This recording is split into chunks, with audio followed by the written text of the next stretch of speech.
السلام علیکم ورحمۃ اللہ وبرکاتہ۔ یاد میں تیری سب کو بھلا دوں، کوئی نہ مجھ کو یاد رہے۔ یاد میں تیری سب کو بھلا دوں، کوئی نہ مجھ کو یاد رہے۔ تجھ پر سب گھر بار لٹا دوں، خانہ دل آباد رہے۔ سب خوشیوں کو آگ لگا دوں، غم سے تیرے دل شاد رہے۔ سب خوشیوں کو آگ لگا دوں، غم سے تیرے دل شاد رہے۔ سب کو نظر سے اپنی گرا دوں، تجھ سے فقط فریاد رہے۔ یاد میں تیری سب کو بھلا دوں، کوئی نہ مجھ کو یاد رہے۔ آج آپ حضرات کے سامنے قربانی کی تاریخ اور اس کی ہسٹری کو بیان کیا جائے گا کہ قربانی کا یہ سلسلہ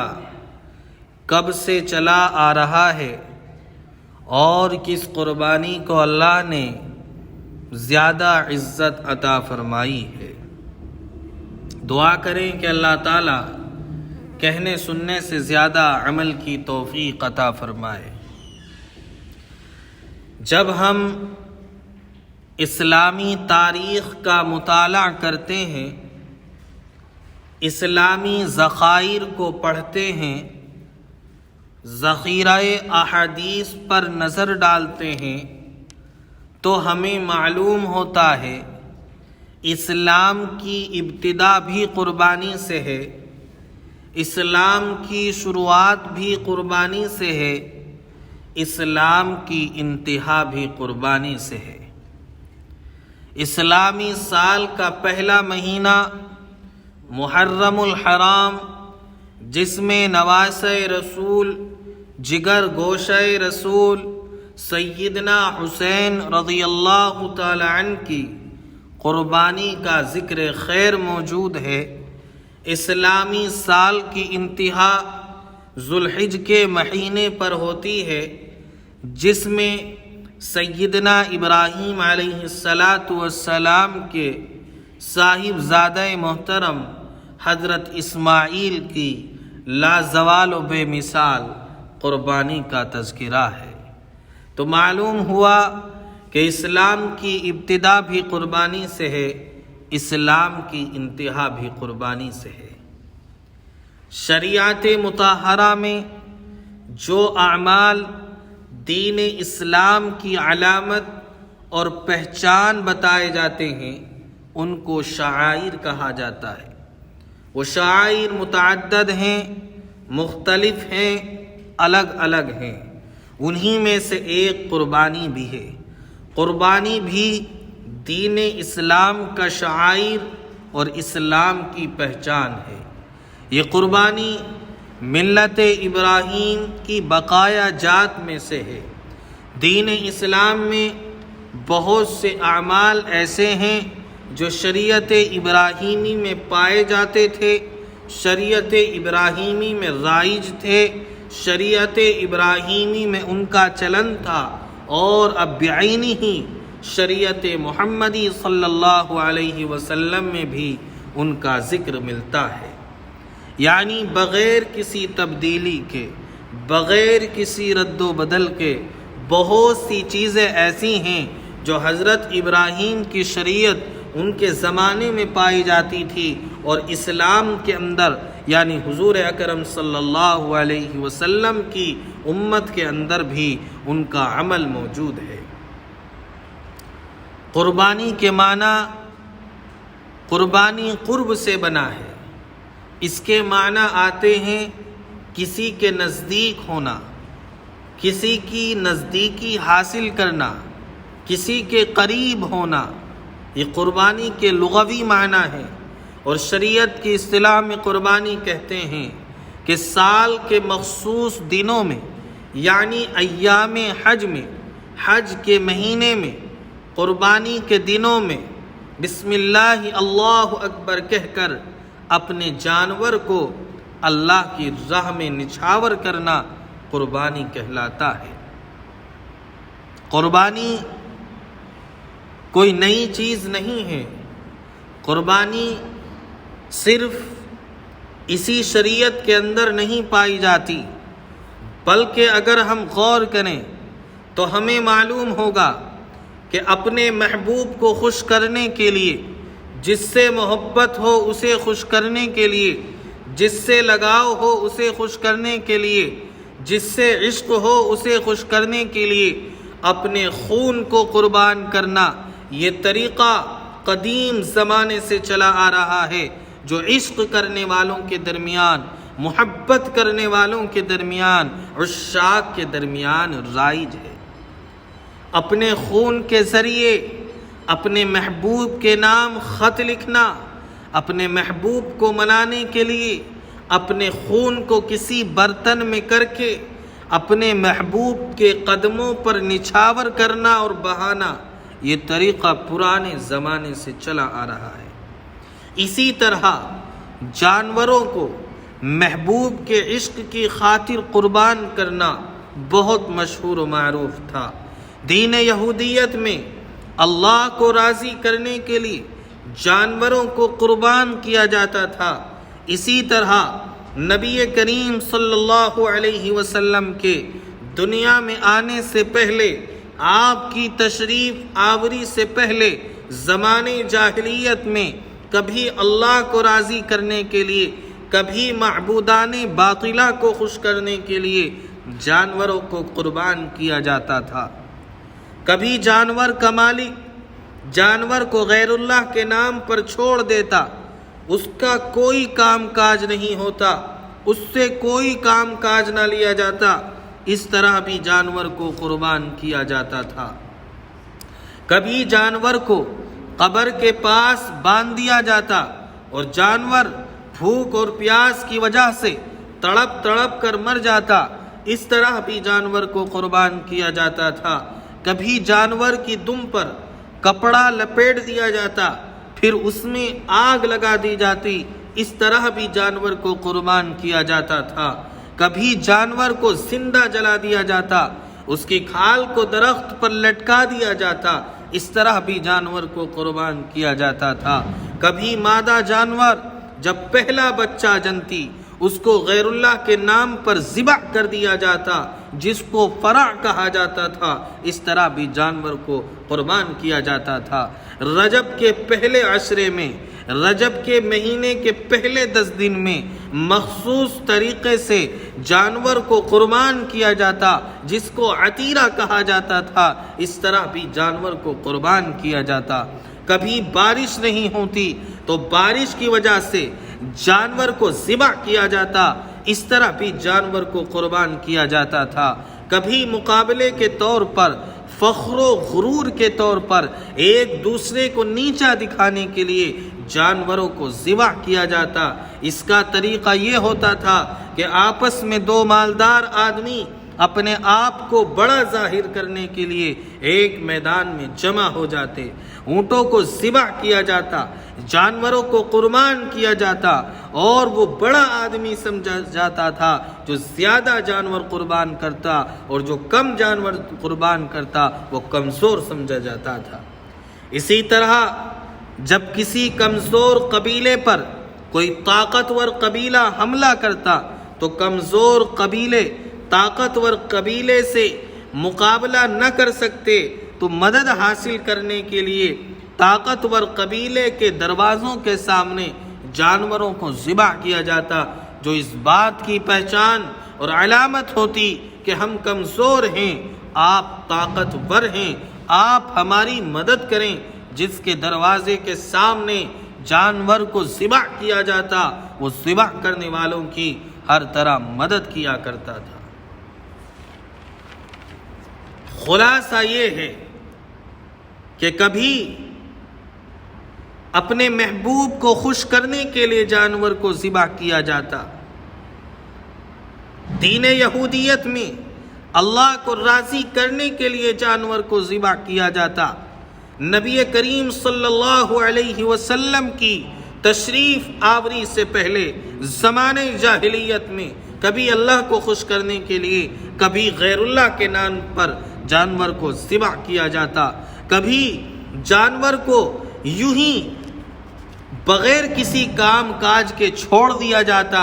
اور یہ جانور کو قربان کرنے کی علامت ہوا کرتی، کبھی جانور کو قبر کے پاس باندھ دیا جاتا اور وہ بھوک اور پیاس سے تڑپ کر مر جاتا، یہ جانور کو قربان ہونے کی نشانی سمجھی جاتی تھی، کبھی اس کی دم پر کپڑا لپیٹ کر اس میں آگ لگا دی جاتی، کبھی جانور کو زندہ جلا دیا جاتا، اس کی کھال کو درخت پر لٹکا دیا جاتا، کبھی رجب کے پہلے عشرے میں مخصوص انداز میں ان کے گلے کو کاٹ دیا جاتا، کبھی مادہ جانور کے پہلے بچے کو غیر اللہ کے نام پر نچھاور کر دیا جاتا، کبھی بارش نہیں ہوتی تو بارش ہونے کی وجہ سے تاکہ وقت پر بارش ہو جائے جانور کو ذبح کر دیا جاتا، کبھی اپنے آپ کو مالدار اور سخی دکھلانے کے لیے بہت زیادہ میدان میں جمع ہو کر جانوروں کو ذبح کیا جاتا، کبھی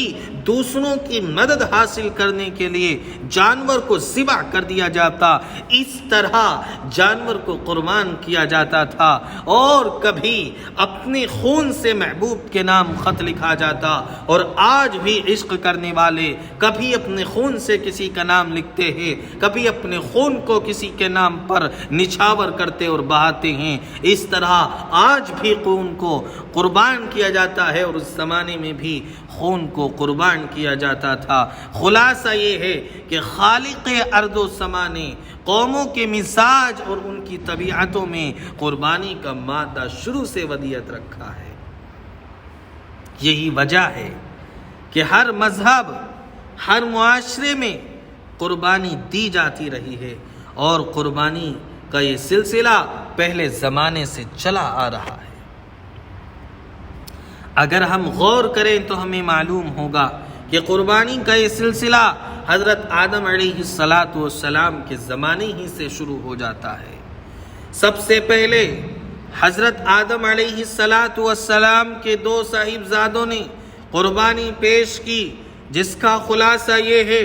کہ حابیل اور قابیل یہ دو بھائی ہیں، حضرت آدم علیہ السلام کی اولاد میں سے ہیں، آپ کے دو بیٹے ہیں، ان دو بھائیوں میں کسی بات پر سخت اختلاف ہو جاتا ہے، سخت ناراضگی ہو جاتی ہے، لڑائی جھگڑا ہوتا ہے اور نوبت قتل تک پہنچ جاتی ہے۔ حضرت آدم علیہ السلام اس وقت زندہ تھے، یہ آپ کی حیات کا واقعہ ہے۔ آپ نے دونوں کے درمیان فیصلہ کیا کہ تم قربانی پیش کرو، جس کی قربانی قبول ہو جائے گی وہ حق پر سمجھا جائے گا، اور جس کی قربانی قبول نہ ہوئی وہ باطل پر سمجھا جائے گا۔ چنانچہ اس مشورے کے بعد دونوں نے قربانی پیش کی، بڑے کی قربانی قبول ہو گئی اور چھوٹے کی رد ہو گئی، لیکن چھوٹے نے بڑے پر زیادتی کی، اس پر وار کیا، اس کو قتل کر دیا۔ اسی واقعے کو قرآن بیان کرتا ہے، وَاتْلُ عَلَيْهِمْ نَبَأَ ابْنَيْ آدَمَ بِالْحَقِّ إِذْ قَرَّبَا قُرْبَانًا فَتُقُبِّلَ مِنْ أَحَدِهِمَا وَلَمْ يُتَقَبَّلْ مِنَ الْآخَرِ، کہ اللہ تعالیٰ نے ایک کی قربانی کو قبول کیا اور دوسرے کی قربانی کو رد کیا۔ اسی طرح حضرت داؤد علیہ السلام نے اللہ کو راضی کرنے کے لیے 1,00,000 بھیڑوں 22,000 بیلوں کی قربانی اللہ کی راہ میں پیش کی۔ اسی طرح مصر کے اندر دریائے نیل کے بہاؤ کے لیے ایک کنواری لڑکی کو دلہن بنا کر اس پر قربان کر دیا جاتا کہ وہ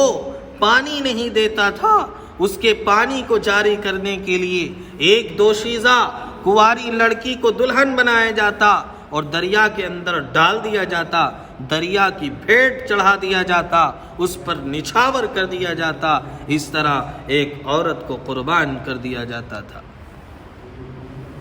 اسی کے ساتھ ساتھ اہل مکہ کے درمیان بھی یہ طریقہ رائج تھا کہ جس کے یہاں 10 بیٹے پیدا ہوتے وہ 10ویں بیٹے کو غیر اللہ کے نام پر قربان کرتا۔ چنانچہ نبی کریم علیہ السلام کے دادا حضرت عبد المطلب کے یہاں 10 بیٹے پیدا ہوئے اور 10ویں بیٹے حضرت عبداللہ تھے جو حضور اکرم صلی اللہ علیہ وسلم کے والد محترم تھے۔ اس وقت کے دستور کے مطابق آپ کے دادا حضرت عبد المطلب کے 10ویں بیٹے یعنی نبی کے والد حضرت عبداللہ کو قربان کرنا چاہیے تھا، لیکن آپ کے گفتار و کردار، آپ کے اخلاق، آپ کے حسن و جمال، آپ کی عادات کو دیکھ کر کوئی باشندہ عرب نہیں چاہتا تھا کہ آپ کو قربان کر دیا جائے۔ ایک کاہنہ عورت نے آپ کے دادا کو یہ مشورہ دیا کہ آپ عبداللہ کو قربان نہ کریں بلکہ اس کی جگہ اونٹوں کو قربان کریں اور قرعہ اندازی کریں، یعنی ایک پرچے پر حضرت عبداللہ کا نام لکھا جائے اور دوسرے پر اونٹوں کا نام لکھا جائے، ان کی تعداد لکھی جائے اور پھر دیکھا جائے اونٹوں کو حضرت عبداللہ کی جگہ قربان کر دیا جائے۔ چنانچہ قرعہ اندازی کی گئی اور نبی کریم علیہ السلام کے والد کا نام ایک پرچے پر لکھا گیا،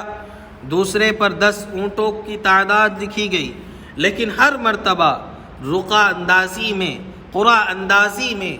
آپ کے والد کا نام نکل کر آیا، اونٹوں کا نام نہ آیا۔ 10ویں مرتبہ میں اونٹوں کا نام آیا، جس سے سب خوش ہو گئے اور آپ کے والد حضرت عبداللہ کی جگہ آپ کے دادا حضرت عبد المطلب نے 100 اونٹوں کو قربانی کے لیے پیش کیا۔ تو قربانی کا یہ سلسلہ شروع زمانے سے چلا آ رہا ہے، لیکن اگر ہم غور کریں، عبرت کی نگاہوں سے دیکھیں تو ہمیں پتہ چلے گا کہ قربانی کا یہ سلسلہ شروع سے چلا آ رہا ہے، مختلف طریقوں سے منفرد انداز میں قربانی پیش کی جاتی رہی ہے۔ بعض طریقے ان میں بڑے ظالمانہ بھی تھے، لیکن جو مقبولیت، جو عزت، جو مقام اللہ رب العزت نے حضرت ابراہیم کی قربانی کو عطا فرمایا ہے، کسی کی قربانی کو عطا نہیں فرمایا اور نہ قیامت تک ہو سکتا ہے۔ اللہ رب العزت نے سب سے بڑا مقام سیدنا ابراہیم علیہ السلام کی قربانی کو عطا فرمایا اور قیامت تک کے صاحب استطاعت لوگوں پر اس سنت ابراہیمی کو جاری کرنے کا حکم صادر فرمایا۔ تو یہ قربانی کا سلسلہ شروع سے چلا آ رہا ہے، اس لیے ہمیں یہ نہیں سوچنا چاہیے کہ اللہ رب العزت نے ہمارے ہی ساتھ قربانی کو خاص فرمایا ہے، ہمیں اس مصیبت کے اندر نعوذ باللہ اللہ نے ڈال دیا ہے۔ ایسا ہرگز نہیں ہے، ہر زمانے میں قربانی ہوتی رہی ہے۔ اللہ نے ہماری قربانی کا گوشت ہمارے لیے حلال فرمایا ہے، جبکہ پہلی شریعتوں میں ان کا اصول اور قانون یہ تھا کہ قربانی کے جانور کو ذبح کر دیا جاتا اور اس کے گوشت کو کسی پہاڑ پر رکھ دیا جاتا،